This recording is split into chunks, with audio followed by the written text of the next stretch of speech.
जिस दिन हज़रत मोहम्मद सल्लल्लाहु अलैहि वसल्लम की पैदाइश हुई, उस रात इकट्ठे 6 मोजज़े हुए। उसी रात मक्का में काबा के अंदर 360 बुत अचानक अपने मुंह के बल गिर पड़े, जिनमें सबसे बड़ा बुत हुबल भी छत से हटट कर गिरा। और ये सब अल्लाह की तरफ से शिर्क के खात्मे की पहली निशानी थी। दूसरी तरफ फारिस के शाही ऐवान किसरिया में जलजला आया, तख्त लर्जा और छत की 14 बैलकोनियां गिर गईं, जिनका गिरना आप सल्लल्लाहु अलैहि वसल्लम की पैदाइश से सल्तनत के जवाल की इब्तिदा थी। यहाँ का बादशाह खुसरो परवेज काफिर और जालिम था, जो अपने 18 बेटों को बगावत के खौफ से कत्ल कर चुका था।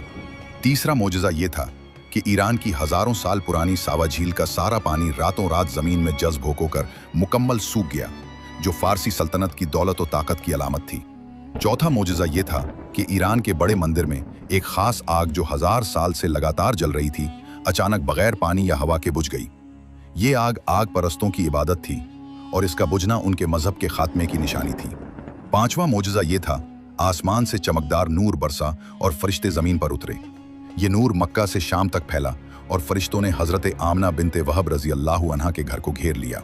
छठा मोजज़ा ये था, हजरत जिब्रील अलैहिस्सलाम तशरीफ लाए और हजरत आमना रजी अल्लाह अन्हा को खुशखबरी दी, ए आमना, तुमने दुनिया का सबसे बेहतरीन बच्चा जन्म दिया, उसका नाम मोहम्मद रखो।